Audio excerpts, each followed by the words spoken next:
What's up guys, it's me Jeremy. So as you guys definitely know, we made a ton of videos leading up to the Assassin rework update, just speculating about what was going to be changed and hinting at the future updates, and really just stuff that Riot was saying about changes they were testing out. Now that the changes are actually up on the PBE, there's actually a ton of stuff that it seems like Riot just couldn't make them work or didn't really fit with their design vision for the updates. So here's pretty much everything that we could find that didn't make it into the Assassin rework update, and it's a ton of stuff ranging from all sorts of things. So if you guys definitely enjoy the video, hit that like button and let's begin.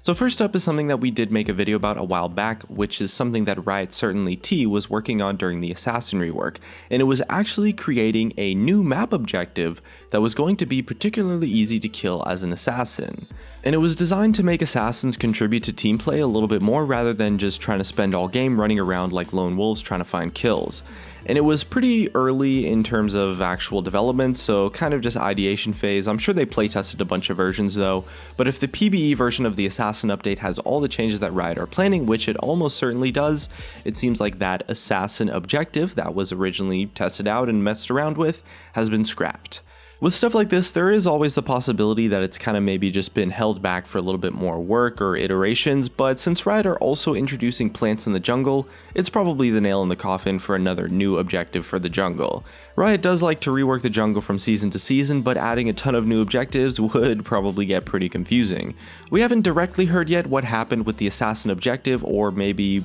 specifics of what Riot had in mind, but for now it seems like it's just not going to happen.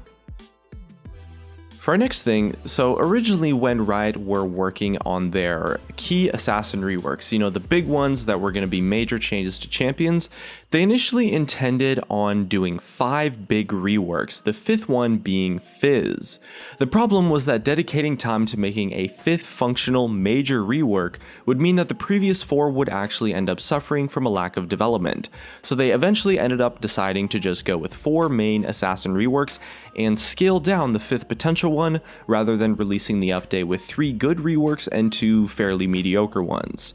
So as a result, Fizz did have quite a lot of major changes to him that could have happened that ended up getting cancelled. He did end up getting a couple of solid changes on a smaller scale to make him a little bit better, like the new Chum the Waters that grows in size and damages the further it travels, as well as some tweaks to the mechanics on his W, but for the most part it seems like Fizz is still going to be due some bigger changes in the future. Riot also took the chance to address his W again, which was a pretty broken ability design-wise because of the % missing HP scaling on it, so they took that out and replaced it with just normal magic damage, which might actually hurt tanky or jungle Fizz a lot, but it definitely makes his mechanics a lot more fair overall.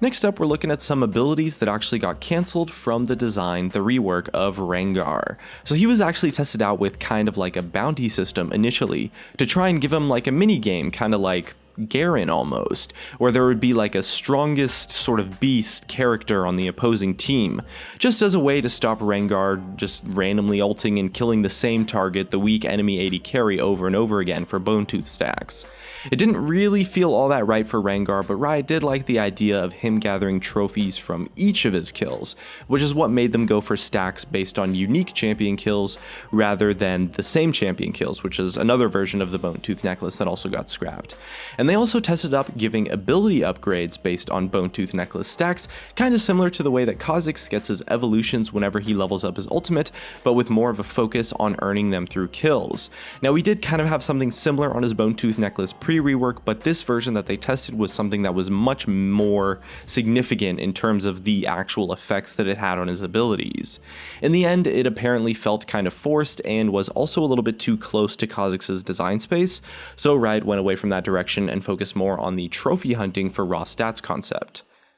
Rengar was also actually tested with a utility ultimate as well. Since most assassins really just get more damage from their ultimates, it makes an interesting change and maybe a kind of interesting way to make that particular assassin work with their team a little bit better. So Rengar's utility ultimate that was tested in development phases was an area of effect stealth ability that he could give to his team. So he could use it and stealth his team on his ultimate, and it was honestly just so ridiculously broken that it just didn't stick around for any time at all. It had two big flaws as an ability. First up, Rengar is supposedly quite a selfish character, so he should be doing things for himself. It doesn't entirely make sense for him to have a supportive nature and be doing things for his allies. Secondly, giving champions that aren't balanced around having stealth the ability to get stealth is seriously damn overpowered, and it's why we haven't seen any kind of ability like that in League of Legends ever, despite the fact that there's probably been 5 or 6 variations of just abilities in general that gave your allies stealth. I know Bard and Lux had one when they were first being developed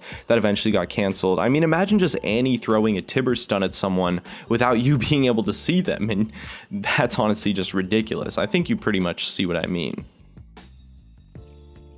Next up, we're taking a look at an item which comes from a rioter by the name of Smash Gizmo, who was kind enough to give us a little bit of information on Twitter.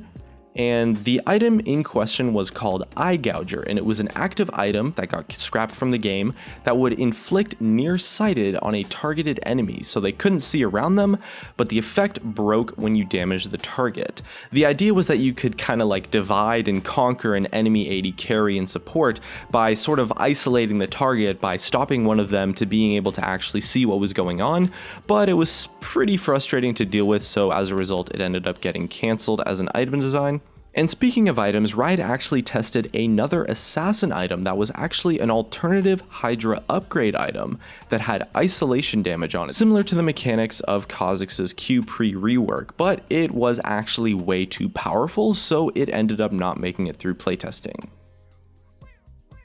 Another item that had some version of it that was a little bit more powerful than it ended up being was Youmuu's Ghostblade that ended up getting tested with an auto attack block effect, and it even went on to the rework update post with that change included, so people were kind of freaking out. I mean, I'm sure you saw that on the website if you checked it out, but that change has actually been pulled since assassins were getting too tanky, so now it's just a movement speed buff active alongside the new lethality stats, so that version of the blocking effect of Youmuu's Ghostblade was cancelled. Next up, we're looking at some versions of Lethality. Now, Lethality itself needed a lot of work since it had a lot of issues to fix with kind of a limited amount of ways to do it. So Riot wanted a good replacement, of course, for flat armor penetration, but it was really difficult to balance because too much armor penetration, of course, just destroys squishy targets and gives them no chance of fighting back, and too little of it makes it a pretty much useless stat and makes the assassin super weak as soon as people get any amount of armor, really. So the first version of Lethality was actually made to just straight up be armor penetration per level, so it kind of scaled up as the game progressed without maybe being too far out of hand, but Riot ended up finding that a version that scaled on the opponent's level worked a lot better. The second version that they tested with Lethality gave % base armor penetration, so it wouldn't penetrate bonus armor, but that version ended up not being so perfect either. Riot knew what they wanted Lethality to feel like, really just the testing was to figure out the specifics of how it would work and how it would affect the game exactly, without being useless or way too strong, and the version that they came up with now worked out pretty well, I think. It's a version that has a small amount of flat armor penetration, plus bonus armor penetration that scales on the opponent's level that you're targeting. And since Lethality is an attack damage stat, a lot of the current assassins don't necessarily get all that much benefit from it, at least some of them don't. Now, one champion that could have been able to use this stat though is actually Katarina, who is potentially going to be reworked into an AD champion instead of using ability power. And this was because of the way her spells just feel so physical, but changing her over would come at the cost of losing really cool items like Zhonya's and stuff, and also forcing everyone to relearn how to build Katarina, so they eventually decided against it and ended up leaving Katarina as an AP assassin instead.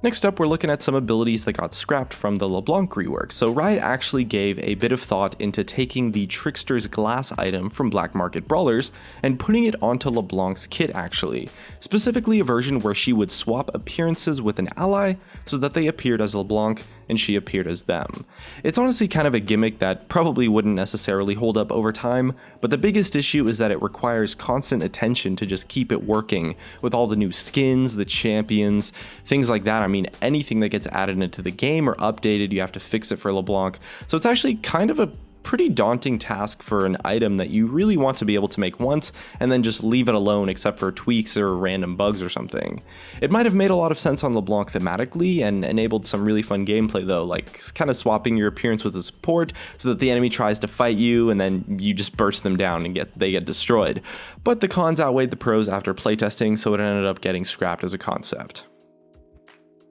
Next up, we're taking a look at another set of changes that were actually ended up getting scrapped. Now, two champions that were apparently candidates for changes that had a lot of changes that were tested and were initially going to get some pretty, maybe not super significant, but at least some like decent stuff that actually ended up not happening were changes to Kassadin and Evelynn. It does make a little bit of sense though. I mean, Kassadin's actually pretty balanced right now as far as his history goes at least, so Riot probably doesn't want to mess that up too much, and Evelynn as well is also due for a full-blown visual and gameplay update pretty soon actually, so any changes to her would end up being messed with again before long anyway. She's not really in an awful spot right now, she's maybe just a bit outdated, so unlike champions like Akali, she can kind of get away without changes until her full rework drops probably. Anyway, that's just about going to wrap up our things that got scrapped from the Assassin reworks. There are actually some really cool ideas thrown around here, but there just isn't necessarily space for everything in the game, and certain changes would honestly probably just cause more problems than they're worth. If you guys thought any of these changes maybe should have been kept in the game, definitely let us know in the comments below, and you never know, maybe Riot will reconsider. Either way, looks like that's going to be it for me. If you guys enjoyed the video, drop a like, subscribe if you want. Thanks for watching, and I'll see you guys next time.